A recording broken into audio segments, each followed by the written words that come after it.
우리 이제 지난주에 다윗에 대해서 한 3번 정도 하나님의 나라를 주제로 말씀을 전했었습니다. 말씀을 전했었는데 오늘은 이제 그 나라에 대해서 우리가 이제 하나님의 나라가 이 땅에 이루어지는 어떤 방식이 굉장히 다양하다는 것을 우리 창세기부터 쭉 봐왔잖아요. 그죠? 그죠? 우리 제가 왜 이런 것을 말씀을 전하는가 하면 정치적인 문제를 이야기하지 말라라는 사람들이 보수 기독교 계층에도 많아요. 교회에 대해서 정치 이야기하면 안 된다. 저도 이제 누구 편을 들어서 정치 이야기를 해본 적이 작년 이전에는 없었던 것 같아요. 없었던 것 같아. 그런데 작년 사건을 겪으면서 이제 저도 이제 신학이 좀 바뀐 거죠. 바뀌었는데 정치 이야기가 우리 하나님의 나라 안에서 우리 선택의 폭, 그 안에서 선택을 할 수 있으면 정치를 안 하는 게, 정치 이야기를 가급적이면 안 하는 게 좋아요. 왜냐하면 정치라는 것은 한쪽의 이익을 대변하는 겁니다. 그렇기 때문에 가급적이면 안 하는 게 좋습니다. 왜냐하면 다른 쪽이 싫어하니까. 그런데 도박장을 만든다? 이러면 돼요, 안 돼요? 그건 하나님 말씀과 다르잖아요. 그래서 제가 이 정성 카지노 생길 때 되게 뭐라고 그랬어요? 이스라엘 채권을 들어온다? 돼요, 안 돼요?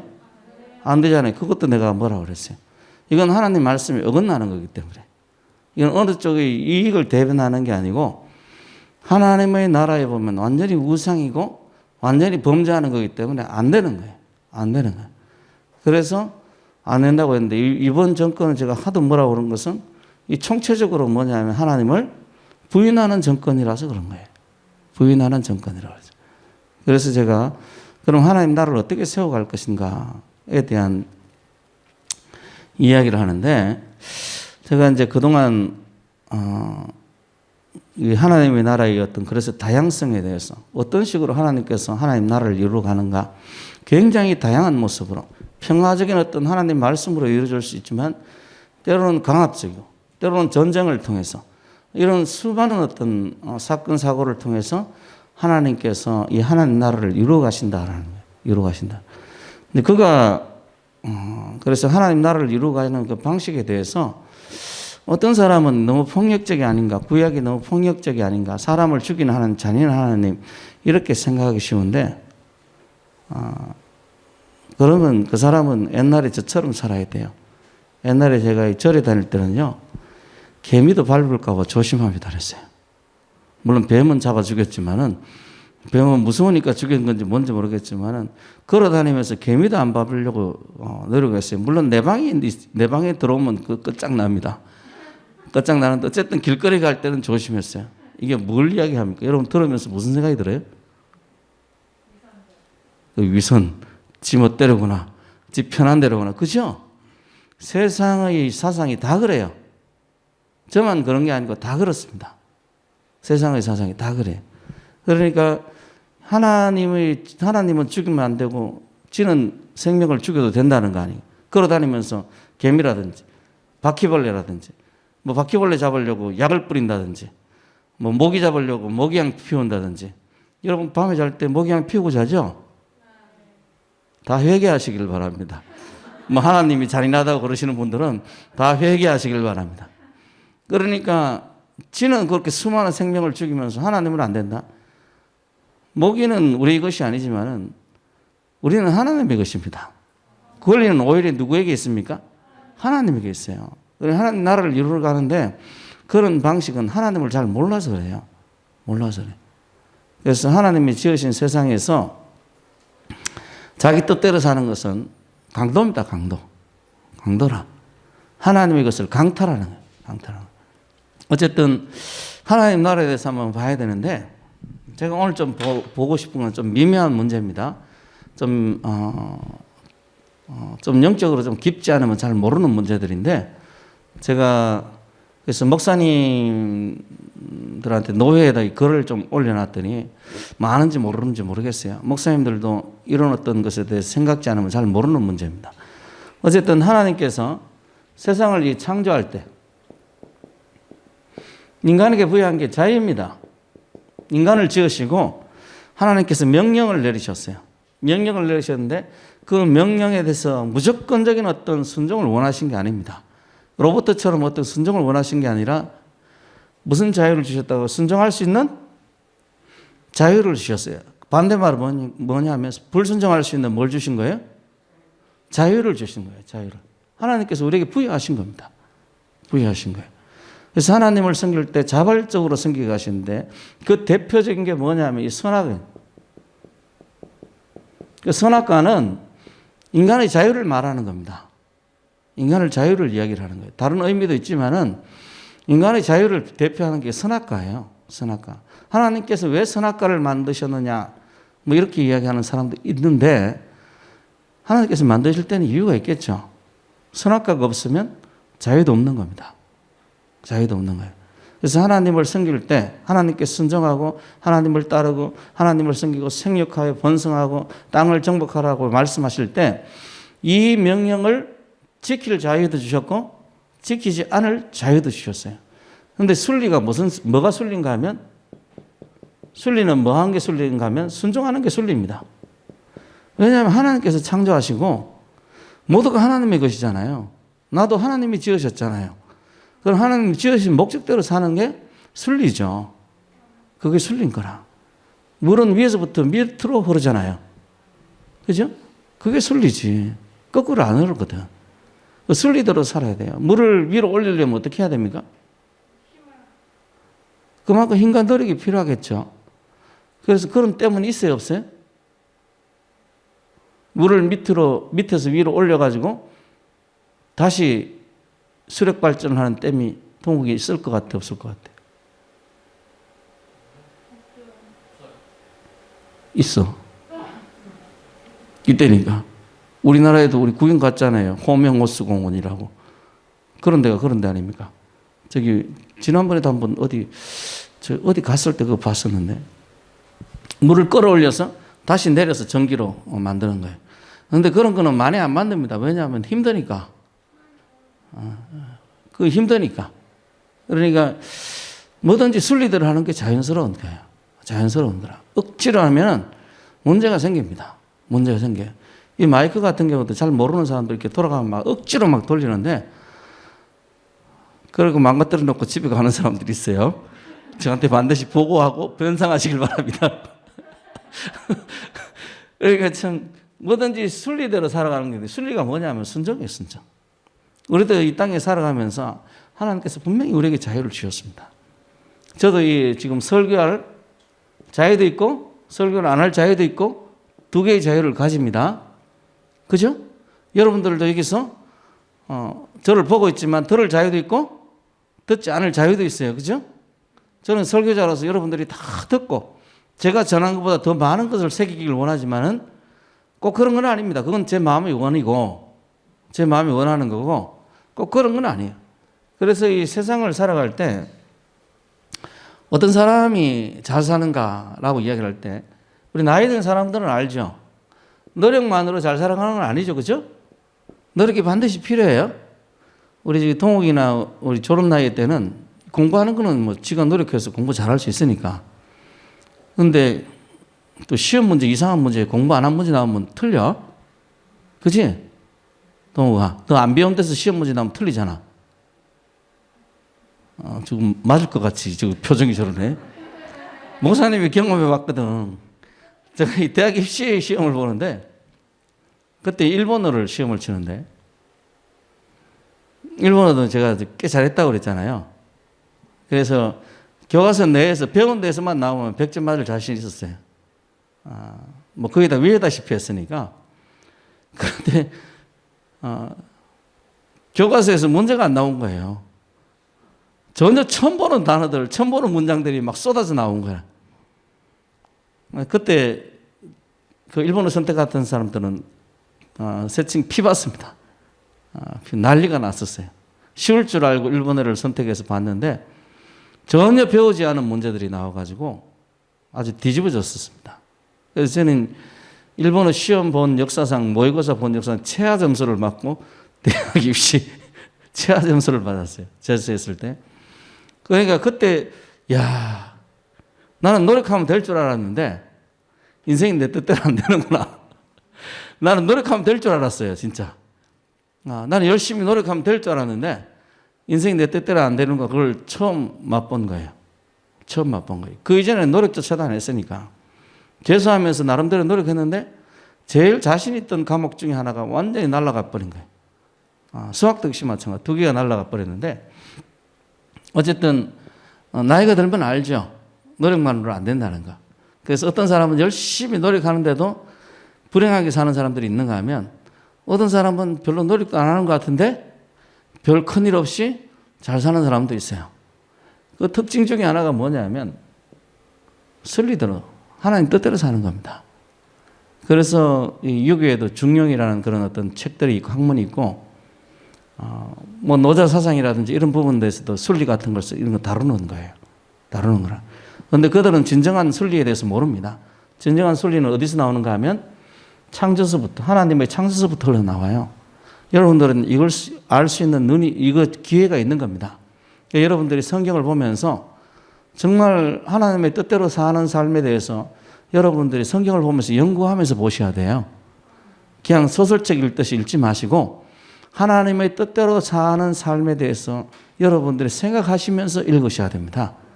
그래서 그게 이제 하나님께서 우리에게 주신 자유인데 그래서 하나님께서 어떤 하나님의 나라를 이루어가는 방식에 대해서도 그 시대마다 다 틀린 겁니다. 어제 다르고 오늘 다른 거예요. 우리가 신앙이 좋으면 형통할 것 같잖아요. 근데 기독교 공인이 언제 됐다고 그랬어요, 제가? AD 313년입니다. 그 예수님이 십자가에 달린 때가 한 30년, 31년 정도를 보면 29년부터라도 보죠. 이렇게 보면 한 약 300년 동안 기독교가 공식적으로 인정되는 것, 종교라고 인정이 안 되었던 거예요. 제가 누누이 이야기했듯이 로마 시대는 1인 1종교 이상 있어야 됩니다. 종교로 인정이 안 됐다는 것은 그만큼 그 사람들에게 무신론자로 핍박을 받았다는 거고요. 무신론자로 여기서 핍박을 받았고 심지어는 황제 숭배를 안 한다고 반역자로서 핍박을 받았어요. 오늘날에도 반역은 가장 큰 죄입니다. 이번에도 지금 미국 대선에서 트럼프하고 바이든하고 붙었는데 바이든하고 힐러리하고 오바마까지 지금 반역죄로 들어갈 판이에요. 왜냐하면 적국하고 짰다는 거야. 적국하고 내통했다는 거야. 그건 반역죄거든. 지금 대선에 만약에 트럼프가 되면 이 사람들은 큰일 났어요.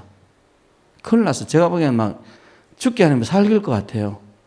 우리 지난번에 러시아 스캔들이라고 트럼프가 러시아하고 짜고 선거를 조작했다 이런 설이 있었잖아요. 기억나시죠? 그 러시아 스캔들 때문에 청문회도 하고 막 그랬었잖아요. 근데 알고 보니까 힐러리가 조작한 거라는 거예요.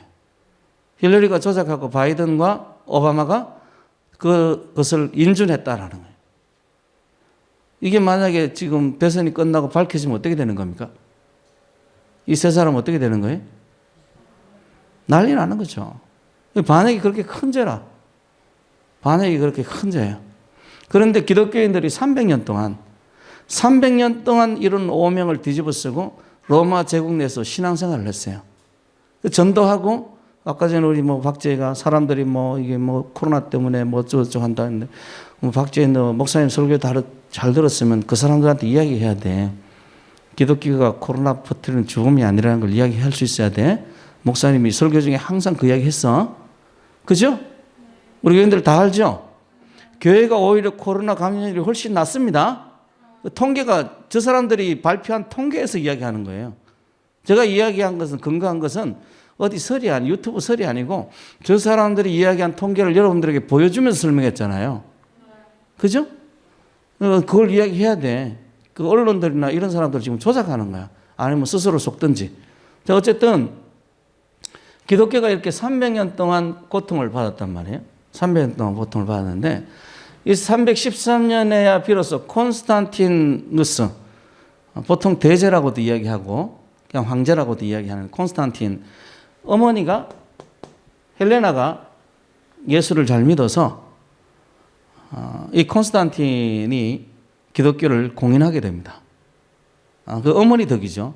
어머니가 이 아들한테, 그리고 전설에 의하면 이 전쟁, 아주 결정적인 황제가 되는데 전쟁을 해야 되는데 상대편 저 사람을 이겨야 내가 황제가 될 수 있는 그 아주 핵심적인 전쟁에서 하나님께서 십자가의 징조를 보여줘서 승리했다. 뭐 이렇게 이야기합니다. 그 십자가가 이렇게 생긴, 천주교 십자가죠, 그죠? 이렇게 생긴 십자가예요. 십자가가 나타났다고 그러더라고요.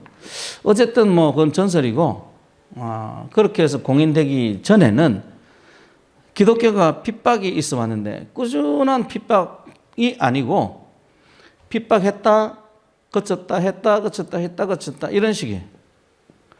그것도 때로는 지역적으로 지역 차이가 있었어요. 로마 제국이 워낙 넓으니까.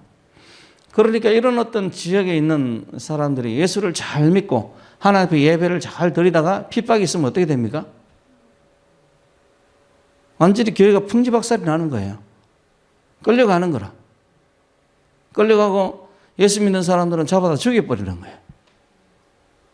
그래서 이제 순교하는 사람도 있고 예수를 부인해서 살아남은 사람도 있고 또 그 핍박을 피해서 도망다닌 사람도 있고 굉장히 다양한 종류의 사람들이 있습니다. 다양한 종류의 사람들이 있어요. 그러니까 기독교가 내리막 걷다가 올라갔다가 내리막 걷다가 올라갔다가 내리막 걷다가 올라갔다 이러는데, 자 그러면 오늘날과 비교해서 생각해 보세요. 평범한 사람들, 일반 예수를 안 믿는 평범한 사람들은 기독교를 좋아했겠습니까? 싫어했겠습니까? 어떻게 했어요? 오늘날 코로나를 보시면 압니다. 코로나하고 흡사해요. 지금 코로나 상태하고. 로마 제국 내에서 예수 믿는 사람들을 좋아했겠어요? 싫어했겠어요? 싫어하는 게 정상이죠. 그런데 평상시 행동은 착해. 기독교인들이 다른 사람보다 착해요. 오락도 즐기지 않고 술도 즐기지 않고 성적인 타락도 없고. 로마 사회는 성적으로 많이 타락한 사회입니다. 그런데도 기독교인들은 착하게 살아. 그래서 평상시에는 좀 칭찬을 들을지 몰라도 일반적으로는 저 사람들 무신론자고 반역자다라는 의식이 일반 사람들에게 있었겠죠. 있었겠죠. 그래서 아는 사람은 기독교인이 괜찮다고 생각했겠지만은 모르는 사람들은 기독교인들에 대한 편견이 있다는 게 지극히 당연한 거예요. 그래서 그 편견이 어떤 진짜 극단적인 편견이 뭐냐면 흡혈. 성찬식에 예수님 피 먹으니까 우리는 예수 그리스도의 피라는 소리를 밖에서 들으면 어떻게 생각합니까? 모르는 사람은 저것들이 지금 안에서 뭐 한다? 문 잠궈놓고 피를 마시는구나. 와, 지금 흡혈하는 그렇게 생각하는 게 어떻게 보면 맞죠. 그리고 우리 뭐 직분에 대해서도 저는 뭐 그렇게 잘 초기에는 제가 신앙 생활할 때 초기에는 많이 그랬는데 나이 든 권사님한테 자매님 이러니까 권사님이 되게 나를 이상하게 쳐다보더라고요. 20대 그 젊은 전도사가 권사한테 자매님 안녕히 계셨습니까? 이러니까 되게 이상하게 보더라고요. 그래서 내가 그게 좀 그럴 때마다 사람들이 이상하게 생각해서 그렇게 안 불렀는데 사실은 우리는 형제 자매잖아요. 그죠? 교회에서도 형제 자매 부르니까 이 형제 자매들끼리 결혼하는 거야 이것들이. 그래서 건친 상간인 거야. 아니 형제 자매들끼리 저것들이 자매님 이러면서 결혼하고 막 부부 사이도 있고 막 이렇게 이런 것들이 기독교인들에게 덮어 씌워진 거예요. 덮어 씌운 거. 오늘날 마치 코로나의 원인이 교회인 것처럼 그렇게 이야기를 하는. 그래서 저기 사랑제일교회도 코로나 균이 어떤 균인지 검사를 해보니까 이태원의 동성연애자가 그 클럽에서 나온 그 균이랍니다.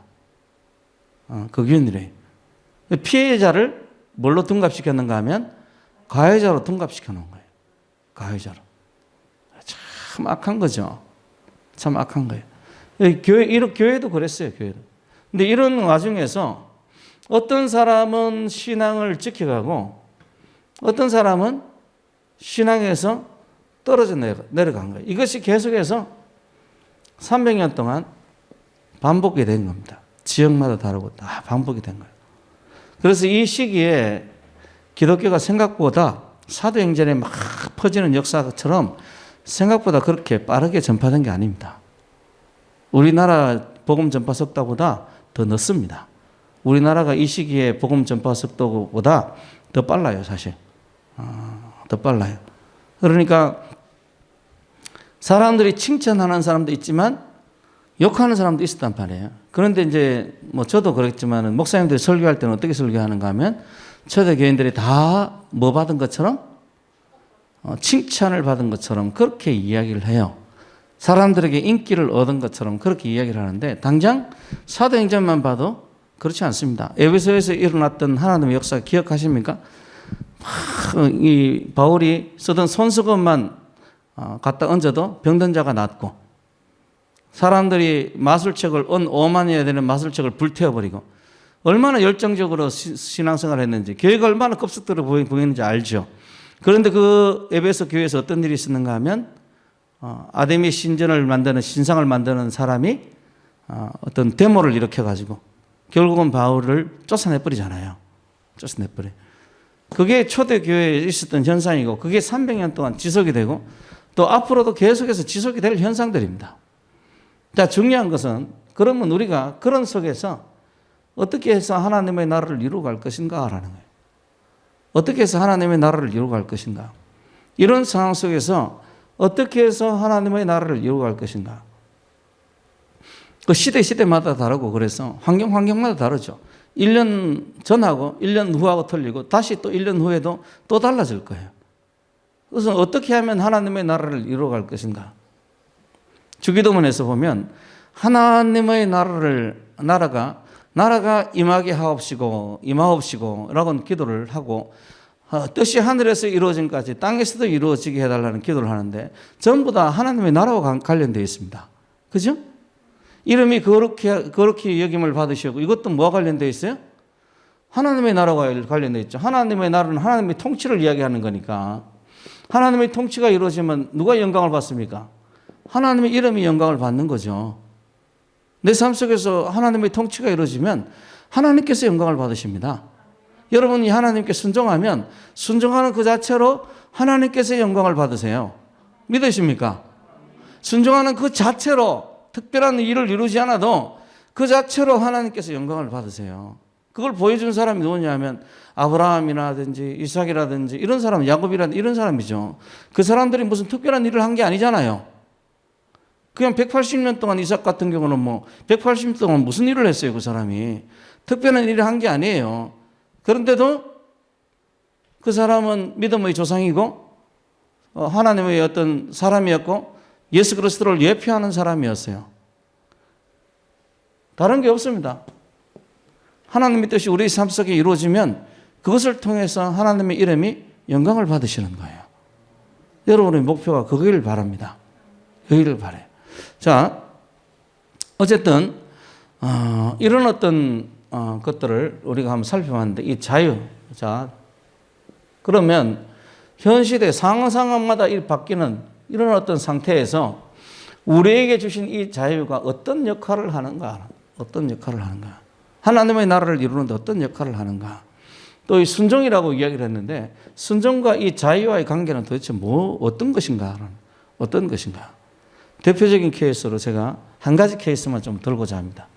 또 뭐냐면 이 다윗이 우리 지난해 본 것처럼 다윗이 사울을 죽이려는 사건인데 한 번은 다윗이 이 굴 속에서 사울을 죽일 기회를 맞이하고요. 또 한 번은 어디서? 천막에서 사울의 천막에서 사울을 죽일 기회를 맞이하죠. 두 번. 저는 그 두 번의 기회를 하나님께서 주셨다고 생각합니다. 사울을 죽이라고. 자, 하나님께서 사울을 죽이라고 기회를 주셨으면 어떻게 해야 됩니까? 예? 그래서 기회는 내가 뭐라고 그랬어요? 항상 잡으라고 그랬잖아요. 기회가 오면 잡아야 됩니다. 그래서 사울을 죽일 기회를 주셨어요. 어떻게 해야 돼? 죽이면 되죠, 사실. 죽이면 되잖아요. 그죠? 그런 예를 어디서 볼 수 있는가 하면 북이스라엘 왕국에 예후가 왕이 될 때 그 아하시아인가요? 아합의 자손, 아합의 후손인 아하시아를 자기 주인인데 죽여버리죠. 왜냐하면 하나님께서 예후를 기름 부어서 왕으로 세우셨으니까. 왕으로 세웠었으니까 예후가 하나님께서 자기를 왕으로 세웠다는 걸 알고 그 주인들을, 왕들을 다 죽여버립니다. 다 죽여버려요. 심지어는 유다의 왕까지도 죽여버립니다. 그리고 본인이 왕이 되고 하나님께서 그 열심을 기억해서 그 후손들을 4대까지 축복해 주시죠. 실제로 그런 데가 있어요. 실제로. 하나님께서 죽이라고 기회를 주셨어요. 죽이는 게 맞죠. 죽이는 게 맞아요. 그런데 다윗이 죽입니까? 안 죽입니까?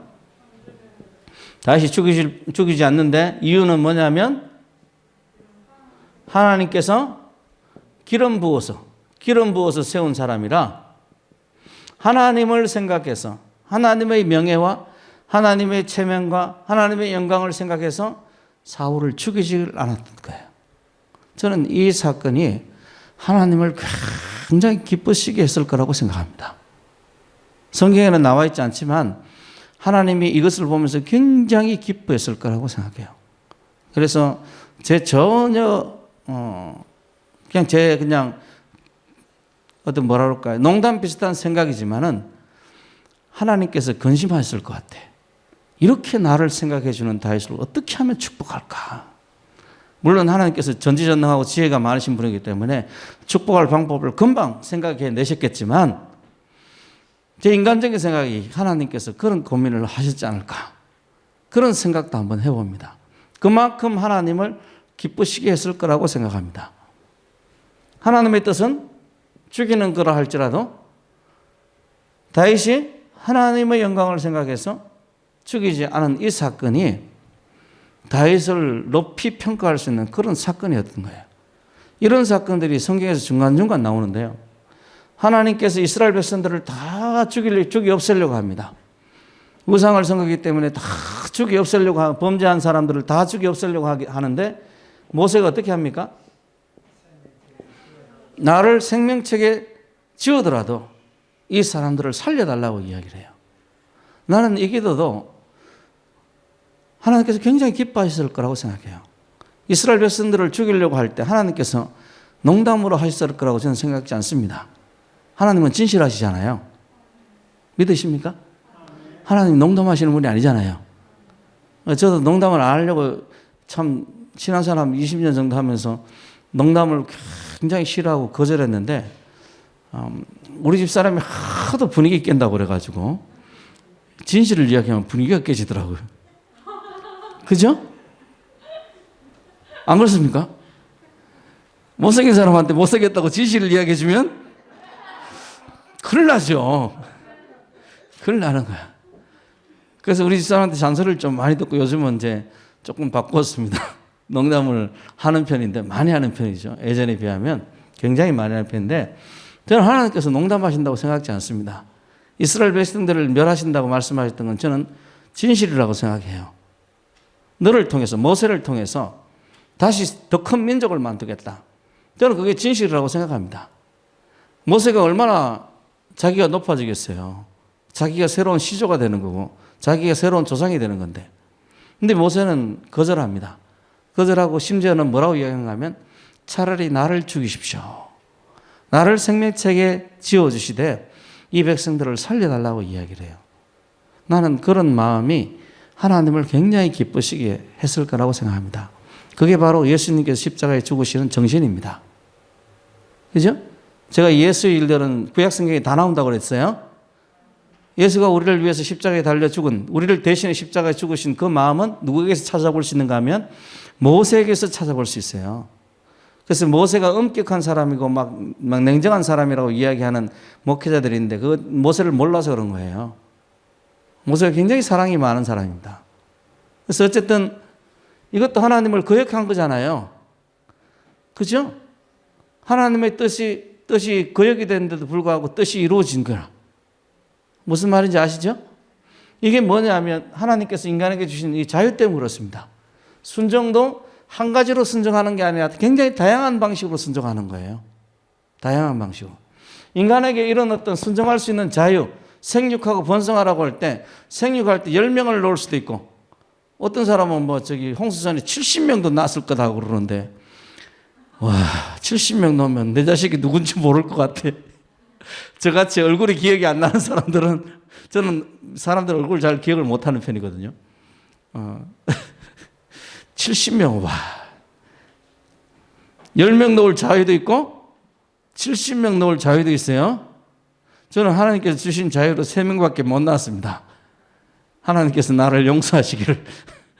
어쨌든 이런 어떤 순종에 대해서도 자유가 주어져 있는 거예요. 그 자유를 가지고 다윗은 자기 나름대로 하나님을 위해서 하나님을 거역하는 것 같지만 하나님을 더 높여준 거예요.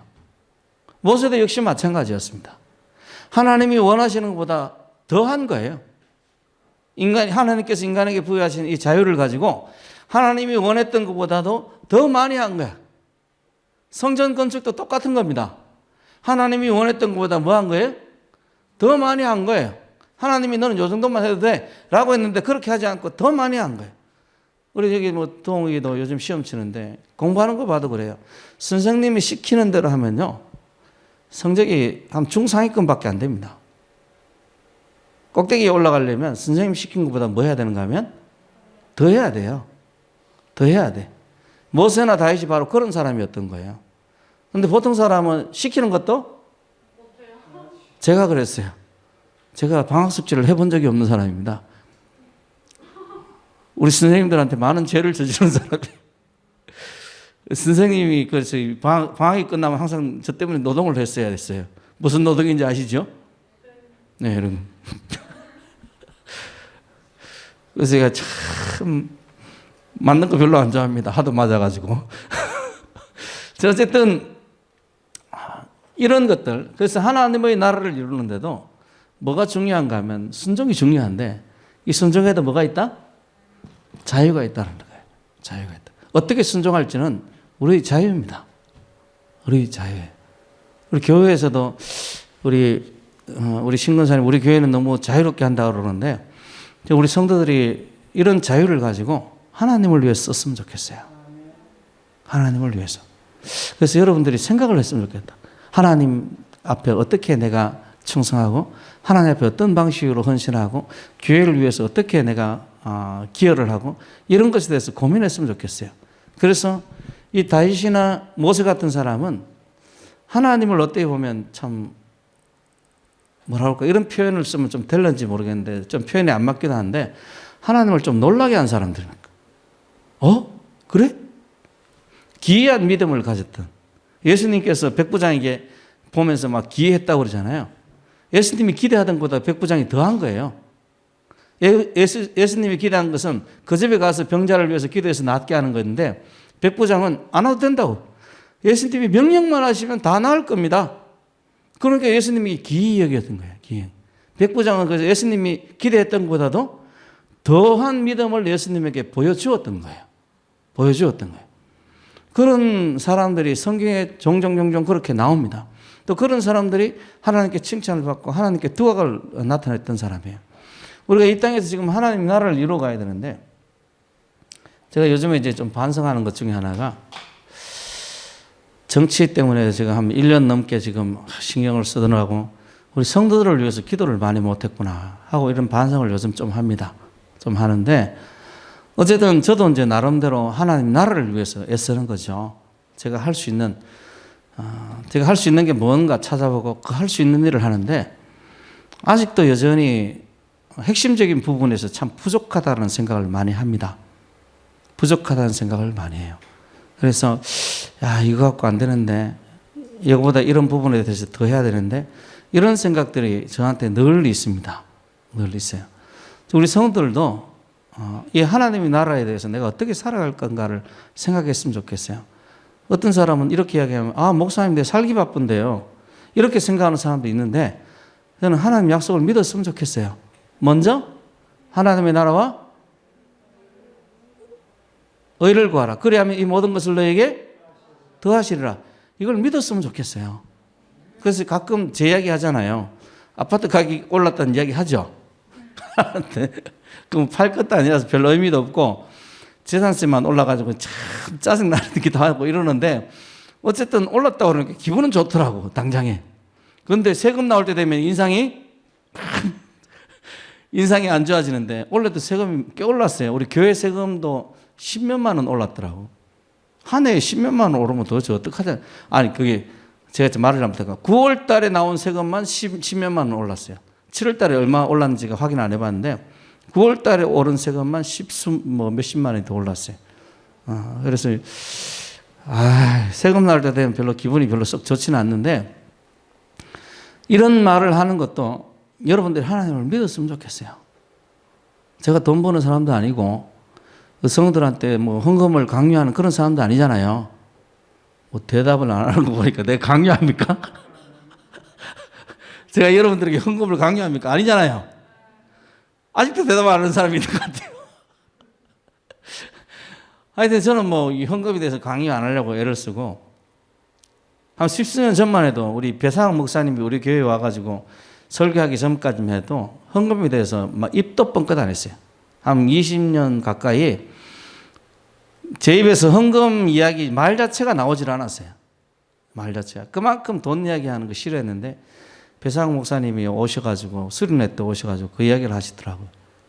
목사가 성도들이 돈을 중요하게 생각하는데 돈에 대해서 설교하지 않는 것은 목사로서 자격 미달이고 직무유기라는 이야기를 말씀을 전하시길래 그때 뜨끔해가지고 그 다음부터는 내 헌금에 대해서 좀 이야기를 해야 되겠다.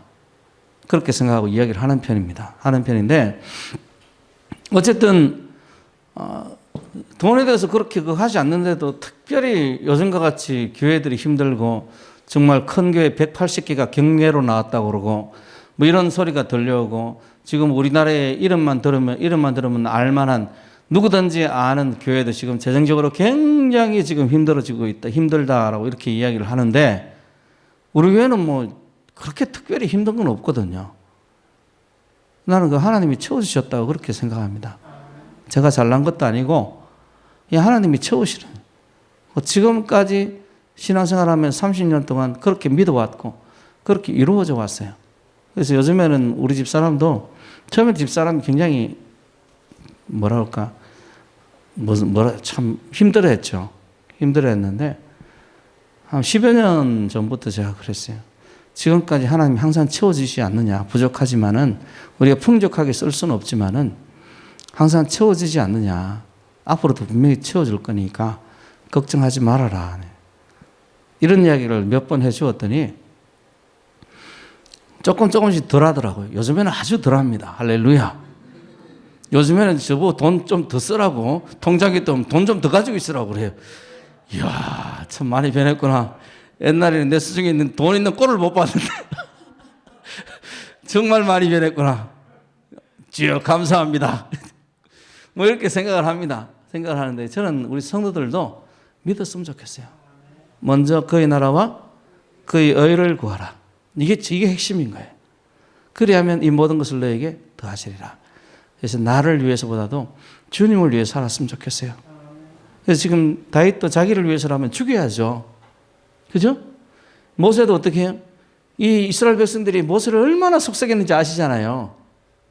여러분 성경 보면 그 부분들이 모세가 엄청 이 사람 때문에 고생했어요. 제일 좋은 건 뭡니까? 다 없어지는 게 좋은 거죠. 근데 하나님이 없애겠다고 그러니까 할렐루야!